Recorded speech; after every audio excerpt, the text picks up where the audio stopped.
One of the main benefits about living in modern day society is having the option for pain management during childbirth. Choosing a medicated birth should be done with confidence and without shame.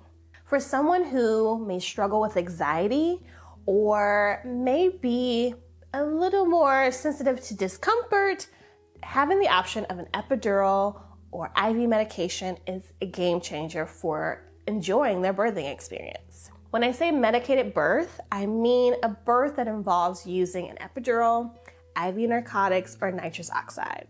All birth is natural, but clearly naming your birth is informative and reduces shame. So if it's medicated, unmedicated, vaginal, or cesarean, state it clearly and proudly. 3 types of medication available for childbirth, especially in the United States, are the epidural, IV narcotics, and nitrous oxide. The epidural is the most common form of pain management for childbirth. I think it's upwards to 97% of birth in this country utilizes an epidural. It involves inserting a very flexible catheter into the epidural space, which is where it gets its name, of your back to deliver continuous anesthesia medication for the duration of your birth. IV narcotics are fairly common in early labor. There are various narcotics like fentanyl, morphine, Stadol that are administered through the IV line. They typically last about 30 to 90 minutes, but can be administered multiple times.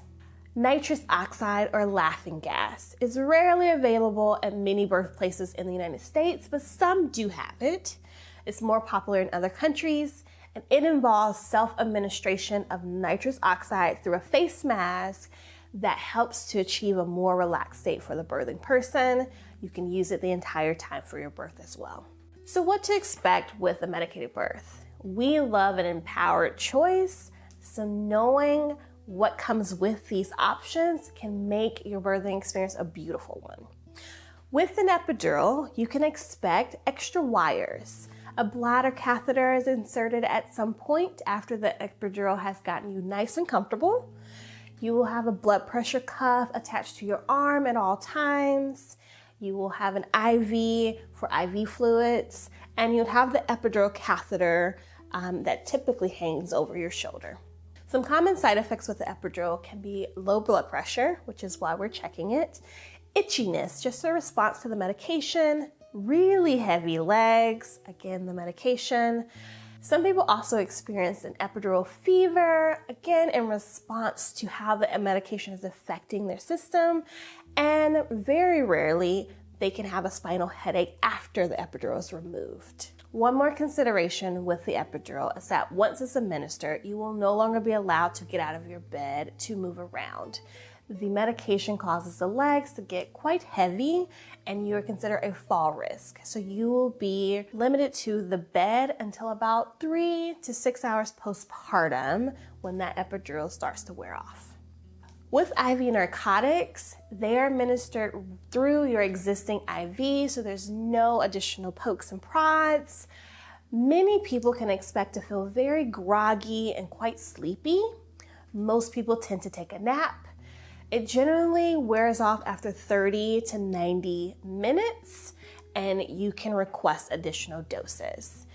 The IV narcotics are limited to early labor because they have an effect on babies, so we don't want it in your system closer to delivery. So keep that in mind when considering it. With nitrous oxide, the tanks and respirator are brought into your room. They can be a little noisy, but you get to control how much you get. Most people take a breath during the contraction, in between pushes, and some even use it after baby's born for any discomfort they're feeling. Many people like it. Some, I like to warn, can make a little woozy, so it's okay to take a break from it. If you're curious how you might react to it, you may have experienced it during a dentist appointment as laughing gas. Once pain relief settles in, the physiology of birth is still occurring, just without sensation.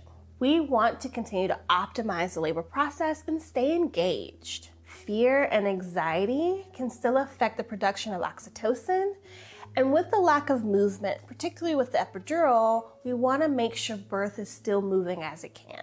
Rest assured, you can enjoy the benefits of a medicated birth and counter some of the potential side effects.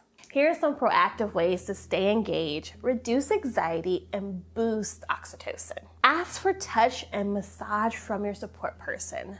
Physical touch really does tap into those oxytocin receptors and really boost them. It can be as simple as a hug or some acupressure. Envision and talk to your baby. Thinking of them boosts our oxytocin before we even have met them.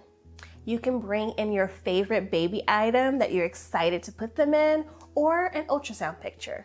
Do a meditation. This can be finding a track on YouTube, hypnobirthing, tracks, or anything that kind of relaxes you and keeps you present and in the moment. You can journal. You will be very present, especially with an epidural, to write a letter to your baby or write how you're feeling and really capture how beautiful this day is. Maintain movement.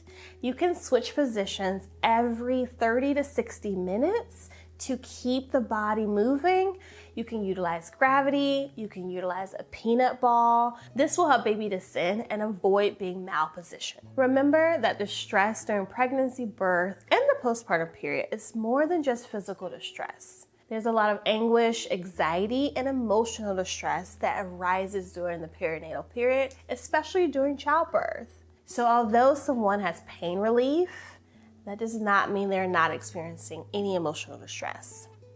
Using these ways to stay engaged can help alleviate some of the emotional distress that comes up. Plan to add 1 or 2 of these ways to stay present and move through your beautiful labor experience.